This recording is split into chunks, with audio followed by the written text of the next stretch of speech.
Salut à vous tous, bienvenue sur CC Info 91, la chaîne YouTube consacrée aux non-voyants. Présenté par Alain Leclerc, avec Pascal Cusson. Musique de notre ami José Licenciato, qui nous l'offre gratuitement la musique, merci à lui.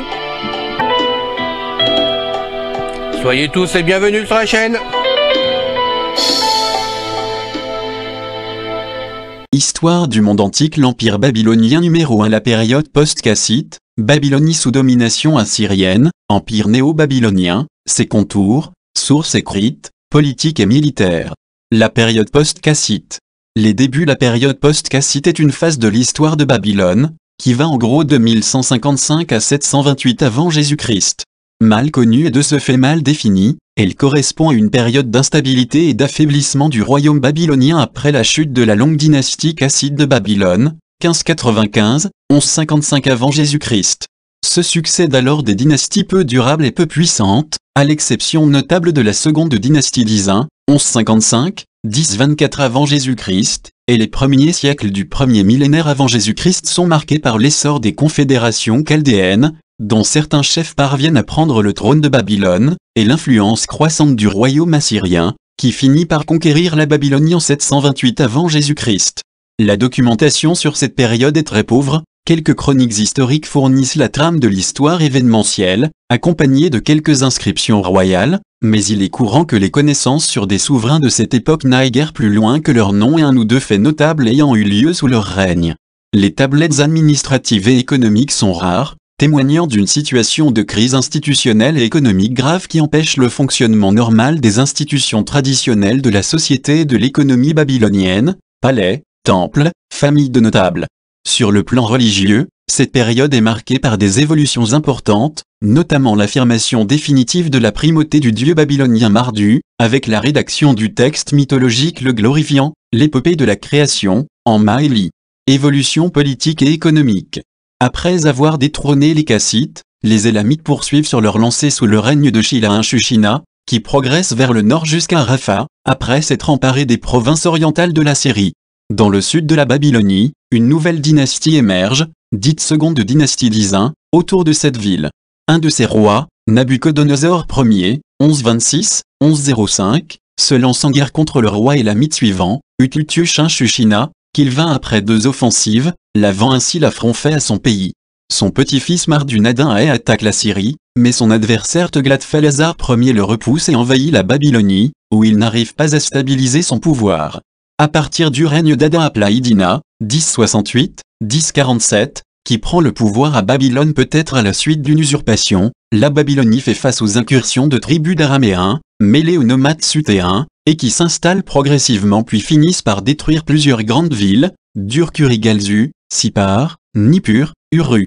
Selon la liste royale babylonienne, le dernier roi de la seconde dynastie d'Isin, Nabu-Samlibur, meurt en 1024, ouvrant une longue période d'instabilité du pouvoir en Babylonie alors que les incursions araméennes se font plus pressantes. Les institutions monarchiques de cette période reprennent celles de la dynastie cassite. Les rois continuent à faire des donations de terres pour les dignitaires et les temples, toujours notés sur des culs d'Uru. À partir de cette période, ces stèles commémorent également des actes privés, comme des ventes de terres ou l'attribution d'une dot à une fille par son père, rapporté par le Caillou Michaud, l'un des premiers documents babyloniens à avoir été rapporté en Europe. Le chaos de la fin du Xi et du Xosiècle. Les incursions araméennes et sutéennes deviennent récurrentes au fur et à mesure que le pouvoir babylonien s'effrite. La liste royale babylonienne mentionne plusieurs dynasties succédant à celle d'Isin II, une originaire du pays de la mer au sud de la Babylonie, une autre originaire de Basie, ville située sur le Tigre, une autre apparemment constituée d'un seul personnage d'origine élamite, Marbiti-Apla-Usur, puis une dynastie de qui est un peu plus durable que les précédentes mais pas mieux connue. Cela reflète une situation d'instabilité chronique plongeant la Babylonie dans le chaos, sans pouvoir politique stable, marquée par des destructions et des famines. C'est cette période qui a sans doute inspiré au prêtre Kaptili Mardu, vivant au X ou au V siècle, le texte de l'épopée d'Héra, qui raconte comment Héra, le dieu de la guerre destructrice, réussit à éloigner Mardu de Babylonie par la ruse, puis à soumettre la région aux épidémies et aux massacres, avant d'être calmé par son vizir Ishom, et que le retour de Mardu ne rétablisse l'ordre. La Babylonie de la fin du X siècle est donc un pays considérablement affaibli. Les Sutéens continuent à attaquer le nord, des tribus araméennes sont implantées au sud et à l'est, et nouveaux groupes, les Chaldéens, s'installent dans le sud de la Babylonie, notamment la région des Marais, mais aussi aux alentours de Babylone. Le porteur du titre de roi de Babylone a bien du mal à faire respecter son autorité en dehors de cette ville et de quelques autres cités situées à sa proximité. Un événement déterminant se produit en Assyrie au même moment, Adan-Rari II prend le pouvoir, et redresse la situation dans son pays qui avait lui aussi été affaibli par les Araméens, avant de lancer une attaque en Babylonie, où règne alors Shamash-Mudammiq qui est vaincu. Le renouveau babylonien face à l'expansion assyrienne, v 900 à 800 avenue J, c. Le début du IXe siècle voit la Babylonie se stabiliser sous l'impulsion de Nabu-Shumahukin, 899 à 888, qui contre-attaque face à l'Assyrie.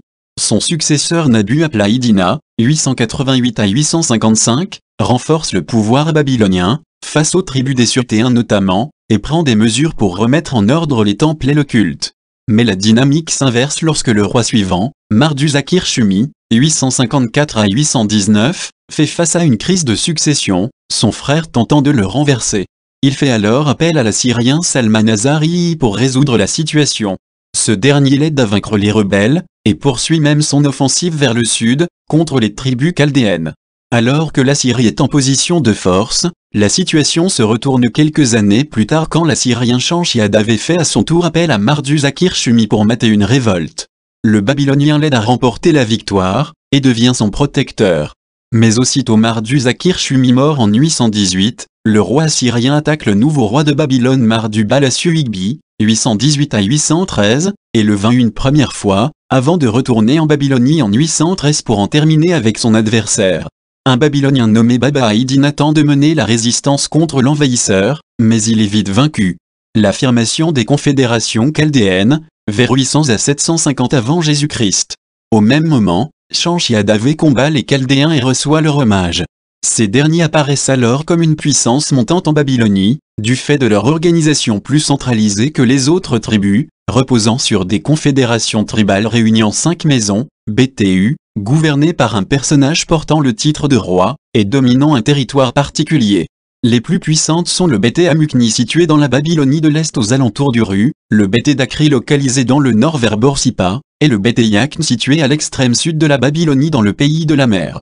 Plusieurs rois de ces maisons réussissent à monter sur le trône de Babylone au 8e siècle en profitant de l'instabilité dynastique dans laquelle est plongée la région après 811. Le premier est Eriba Mardu, 769 à 761, du Bété Yakn, auquel succède Nabu-Shumaishkin, 760 à 748, du Bété Dakri, qui n'arrive pas mieux que les rois babyloniens à stabiliser le pays. La Syrie met la main sur la Babylonie, 747 à 728 avant Jésus-Christ. Quand c'est le Babylonien Nabonassar qui prend le pouvoir en 747, il fait appel à l'Assyrien Teglath-Phalazar-I pour l'aider à vaincre les Chaldéens et les Araméens. Ce dernier accepte, et déporte les adversaires de Nabonassar vers le nord. Il en profite pour établir un contrôle étroit sur Babylone, qui devient un protectorat de la Syrie. Mais le fils de Nabonassar, Nabu-Nadazari, est renversé par un dénommé Nabu-Shumahukin II, qui est à son tour vaincu par le Chaldéen Nabu-Mukinzari, issu du Bété Amukni, le tout en l'espace de 2 années, de 733 à 731.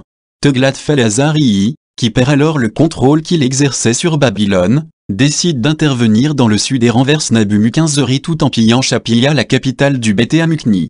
Il choisit alors de monter lui-même sur le trône de Babylone, sous le nom de Pulu. À partir de 728, la Syrie est maîtresse de la Babylonie. Un début de reprise démographique. Les archives provenant de Nippur datant de cette période nous montrent que les activités économiques de la cité connaissent une reprise, alors qu'elle a été quasiment abandonnée pendant la crise du Xe siècle. Les autorités de la ville, en premier lieu son gouverneur Kuduru, ont une autonomie large par rapport au roi de Babylone d'alors, Nabonassar, disposent d'un domaine tout comme les temples, font des échanges parfois jusque dans le Zagros, et les tribus araméennes et chaldéennes voisines viennent commercer dans la ville. Les donations royales de terres et de privilèges destinés aux temples et aux prêtres montrent que le culte des grands centres religieux reprend après avoir été mis à mal durant les années de crise. Les témoignages et les prospections de la région d'Uru donnent une impression identique de reprise démographique et économique repérable durant la période de domination assyrienne, notamment dans les régions où se trouvent les tribus chaldéennes, qui vivent en grande partie dans des villages agricoles. On peut donc dresser pour cette période le tableau d'un pays qui connaît une augmentation progressive de la population dans les sites urbains et ruraux, sans doute accompagnée d'une croissance économique, amorçant un mouvement qui se poursuit tout au long du premier millénaire. Cette périodisation reste cependant à établir avec plus de certitude, notamment en raison des imprécisions des prospections archéologiques. Évolution religieuse prééminence de Marduk et de Babylone. La période de la deuxième dynastie d'Isin et des suivantes voit se poursuivre des évolutions culturelles entamées sous les Kassites. Il est possible que ce soit au moment du règne de Nabuchodonosor Ier que se fasse l'affirmation de la suprématie définitive de Marduk au sommet du Panthéon, en lieu et place dans l'île. Grâce à sa victoire sur l'Élam, ce roi a pu ramener la statue du dieu enlevé plus tôt de son grand temple de Babylone, les Agiles, ce qui peut avoir été l'occasion de ce changement théologique. Le dieu est de plus en plus appelé Béel, Seigneur. Si l'on date de ce moment la prééminence du dieu, c'est également à cette période que le clergé de ce sanctuaire, qui est devenu un des principaux lieux savants de la Babylonie, rédige un texte fondamental dans l'affirmation de la prépondérance de Marduk, l'épopée de la création, en Maélie. Il raconte les différentes étapes qui ont mené Marduk au rang de roi des dieux, après avoir vaincu Siama, la mère des dieux symbolisant le chaos, et la construction de Babylone au centre du monde par le dieu en personne. Ce texte devient au premier millénaire un des piliers de l'idéologie royale babylonienne, et récité tous les ans lors de la fête actu du Nouvel An au cours de laquelle le roi se voit renouveler son mandat par le dieu. Par ce récit, la suprématie politique de Babylone s'accompagne d'une suprématie religieuse. Cela se voit aussi dans un autre texte datable des environs de cette période, appelé un tir égal à Babylu d'après son incipit, les deux termes étant des synonymes désignant la ville, description de l'emplacement des sanctuaires de la cité, ainsi que tous les lieux à caractère religieux, portes et les murailles nommées en fonction de Dieu, cours d'eau divinisés, voies processionnelles. Babylone est donc présentée comme une véritable ville sainte. D'autres œuvres littéraires sont datables de la fin du deuxième millénaire ou du début du premier, comme la Théodicée babylonienne, texte sapientiel poursuivant la réflexion sur les rapports homme-dieu qui s'est développé à la période cassite, ou encore l'épopée d'Héra déjà évoquée. Babylonie sous domination assyrienne. La période de domination assyrienne de la Babylonie s'étend sur un peu plus d'un siècle, de 729 aux environs de 620 avant Jésus-Christ, durant lequel l'empire néo-assyrien tente de stabiliser sa domination sur la Babylonie, après la conquête du royaume babylonien par Teglath-Phalazar I entre 747 et 729 avant Jésus-Christ. Les rois suivants tentent plusieurs méthodes pour renforcer leur position en Babylonie, certains se proclament directement rois de Babylone, d'autres établissent dans cette ville des rois placés sous leur coupe, ils octroient des franchises aux grandes villes pour éviter leur rébellion. La Syrie s'ouvre également aux influences culturelles et religieuses babyloniennes. Mais finalement, aucune des tentatives de ces rois ne parvint à un résultat durable, et la période de domination assyrienne en Babylonie fut marquée par plusieurs épisodes violents, et une révolte finale menée par le babylonien Nabopolassar qui emporta l'empire assyrien entre 626 et 609 avant Jésus-Christ. L'empire néo-babylonien. L'empire néo-babylonien, anciennement et parfois encore empire chaldéen, correspond à une période de l'histoire du royaume de Babylone comprise entre 626 et 539 avant Jésus-Christ. Cette époque marque le sommet de la puissance babylonienne, qui constitue un véritable empire reprenant l'héritage de l'empire néo-assyrien après l'avoir abattu, et qui devient à partir de 600 ans. Jésus-Christ la puissance hégémonique du Moyen-Orient. Cette domination est brève, puisqu'elle est avant tout le fait de Nabopolassar et de son fils Nabuchodonosor II, et que le royaume s'écroule une vingtaine d'années après la mort de ce dernier, sous les coups du roi perse Cyrus II, le fondateur de l'empire achéménide. Cette période marque le retour de la prospérité économique en Babylonie, portée notamment par le développement de l'économie agricole, et par un dynamisme culturel important, sous les auspices des souverains. C'est durant cette période que Babylone devient une vaste cité disposant de plusieurs monuments passés à la postérité, ses murailles, ses palais, sa ziggurat, peut-être ses jardins suspendus. C'est également la période qui a laissé de l'empire babylonien l'image d'un empire conquérant brutal et immoral, par le biais des récits bibliques. Il s'agit d'une structure politique très centralisée, captant les richesses des territoires dominés au profit de son centre et plus spécifiquement de sa capitale, qui se préoccupe peu de mettre en place des structures administratives dans les provinces non babyloniennes et encore moins de développer celles-ci. Pour ce qui concerne les structures économiques et sociales, documentées par des milliers de tablettes cunéiformes, la Babylonie est marquée par l'importance des temples, qui en plus de leur rôle religieux sont de grands propriétaires fonciers, et sur celle d'une élite urbaine qui doit en général son statut à l'exercice de fonctions dans ces mêmes sanctuaires. Des familles des entrepreneurs tirent profit de leurs liens avec l'administration royale et du développement des opportunités économiques pour s'enrichir. Les tendances de cette période se poursuivent après la fin de l'Empire, durant les premières décennies de la domination perse, jusqu'à la répression d'une révolte au début du règne de Xerxès Ier, en 484 avant Jésus-Christ, qui marque un bouleversement majeur en affaiblissant considérablement les temples et une partie des élites urbaines.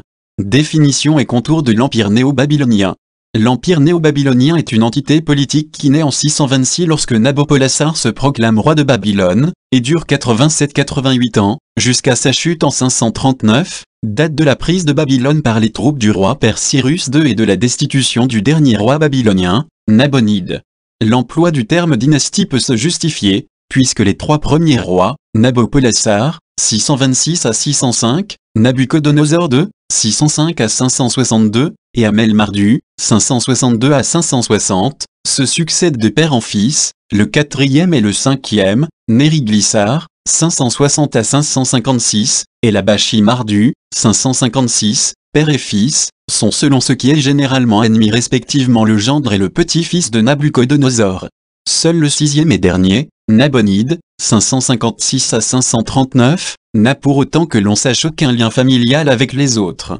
Cet empire et la dynastie qu'il a dirigée ont aussi été désignés par le terme chaldéen, notamment parce que la Bible désigne Nabuchodonosor II comme le roi des Chaldéens et que les termes chaldé et chaldéen soient souvent utilisés comme synonymes de Babylonie et babylonien par les auteurs bibliques et grecs. Au regard de la documentation cunéiforme, s'il y a effectivement un peuple chaldéen présent en Babylonie à cette période dont les chefs sont importants dans la vie politique et militaire, notamment dans la résistance à la Syrie, il n'y a aucun élément décisif qui démontre que les fondateurs de la dynastie en fassent partie, ce qui explique pourquoi la dénomination des empires chaldéens soit devenue désuète. Selon P. A. Beaulieu néanmoins, le fait que l'entourage des rois néo-babyloniens soit marqué par la présence de Chaldéens et aussi d'Araméens justifierait dans une certaine mesure de désigner leur empire comme chaldéo-araméen. Quoi qu'il en soit, les spécialistes de la période ont souvent souligné les limites du découpage fait en fonction des seuls événements politiques, car il ne prend pas en considération les faits économiques et sociaux, et la documentation textuelle qui les éclaire. En effet, les archives cunéiformes couvrent une période plus large que la durée de l'empire néo-babylonien, en particulier puisqu'elle se prolonge durant les décennies suivant la conquête perse, jusqu'à la répression de la révolte qui secoue la région au début du règne du roi perse Xerxès Ier, en 484 qui conduit à d'importants changements. Les études historiques sur la période ont donc tendance à s'affranchir des bornes chronologiques politiques pour embrasser plus largement cette phase de presque 150 ans qui couvre l'empire néo-babylonien et déborde sur le début de la domination achéménide, constituant un long 6e siècle babylonien, de 626 à 484 avant Jésus-Christ. Cette période présente une certaine unité par ses aspects sociaux, économiques et culturels, caractérisés en particulier par les liens tissés entre les grands sanctuaires et les élites urbaines.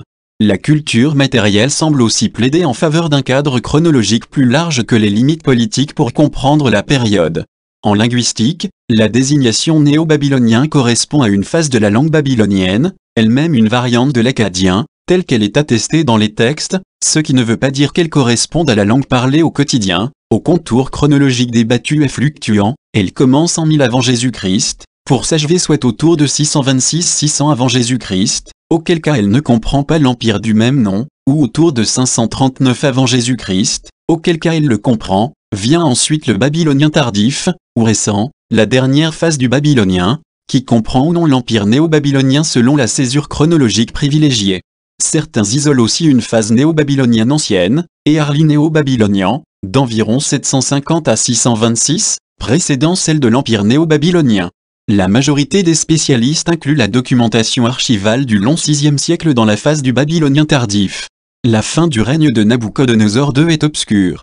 On sait qu'il meurt en 562 avenue J, C à Babylone, peut-être de maladie. Son fils Amel-Mardu, ou Evil-Merodach, n'occupe le trône que 2 ans avant d'être renversé par le beau-fils de Nabuchodonosor, Nériglissar. Le sommet du pouvoir babylonien après Nabuchodonosor II est caractérisé par une instabilité chronique qui se manifeste par 2 coups d'État en 560 et 556 avenue J, C, et la contestation à laquelle fait face le dernier roi Nabonide. Pour autant, l'empire hérité des conquêtes de Nabuchodonosor et de son père ne se disloque pas, ce qui semble témoigner de la solidité de leur construction politique. En 539 avenue J, C, Cyrus II de Perse s'empare de Babylone et, par là, de tout son empire. Sur la longue durée, le règne de Nabuchodonosor participe donc au renforcement et à la stabilisation des empires de plus en plus vastes qui dominent le Moyen-Orient à partir du premier millénaire avenue J, C, entre celui des Assyriens et celui des Perses achéménides. Source écrite. À la différence des autres périodes de l'histoire du royaume babylonien, le souvenir de la période de l'empire néo-babylonien a été préservé dans les traditions extérieures, et c'est d'elle que Babylone tire son renom. Cette image est notamment forgée par les récits d'auteurs grecs, Hérodote, Ctésia, quelques textes en araméen, et surtout la Bible hébraïque qui relate la conquête du royaume de Juda par les troupes babyloniennes et les déportations qui s'ensuivent, ouvrant la période de l'exil, cruciale dans la formation du judaïsme. Si les Grecs ont plutôt associé Babylone à la démesure, la Bible en a laissé une image globalement négative, celle d'un empire brutal et oppresseur, immoral, qui s'est transmise au judaïsme et au christianisme. Quoi qu'il en soit, il s'agit de nos jours de source d'une importante mineure pour la connaissance de la période. Il faut attendre la redécouverte des sites mésopotamiens par les archéologues à partir du milieu du XIXe siècle puis le déchiffrement des textes cunéiformes qui y sont exhumés pour reconstituer l'histoire de l'empire néo-babylonien de façon plus précise par des sources antiques. La documentation provient en grande partie de sites situés en Babylonie même, Uru, Ur, Sipar, Borsippa, Nippur et Babylone. Cette dernière a fourni une documentation importante sur la période, mise au jour lors des fouilles accomplies par les équipes allemandes au début du XXe siècle, puis par d'autres équipes plus ponctuellement par la suite. Il s'agit d'une documentation architecturale de premier plan, puisque c'est le site le plus vaste de la Mésopotamie antique à avoir été exploré, même si une grande partie de sa surface reste encore inexplorée. Les fouilles de sites de Babylonie se sont surtout concentrées sur les secteurs monumentaux, palais, temples, parfois des portes et des sections de murailles. On peut approcher les espaces domestiques. Des prospections au sol ont apporté un éclairage sur les évolutions du peuplement. Les fouilles archéologiques, régulières ou clandestines, ont livré des milliers de textes en écriture cunéiforme, majoritairement sous la forme de tablettes d'argile, et en bien plus petit nombre sur pierre ou métal. Cette documentation constitue la principale source de connaissances sur la période. Elle peut se diviser en plusieurs catégories. Des inscriptions commémoratives écrites pour célébrer les accomplissements des rois néo-babyloniens. Elles font essentiellement référence à des travaux de construction, principalement dans des sanctuaires, et évoquent peu les victoires militaires. Ces textes commencent en général par une longue titulature royale, se poursuivent par la description des travaux, et se terminent par une prière finale envers une ou plusieurs divinités. Des chroniques historiques écrites plus ou moins longtemps après les faits, résumant année par année des événements, majoritairement militaires, de façon concise. C'est la principale source sur les campagnes militaires, notamment au début de la période. En raison du caractère fragmentaire des textes et des lacunes, de nombreuses années ne sont pas couvertes par ces textes, notamment les années 12 à 43 du règne de Nabuchodonosor. Des textes littéraires de propagande royale ou plus généralement politiques, connus par des sources postérieures, font référence à la période néo-babylonienne, en particulier au règne du très controversé Nabonide qui est diabolisé par plusieurs textes. Ils sont évidemment très biaisés mais n'en sont pas moins essentiels pour reconstituer le contexte politique et culturel de la période. Des documents d'archives, provenant de contextes institutionnels ou privés. En quantité, c'est un corpus considérable, de plus de 60 000 tablettes et fragments, dont moins d'un tiers a été publié.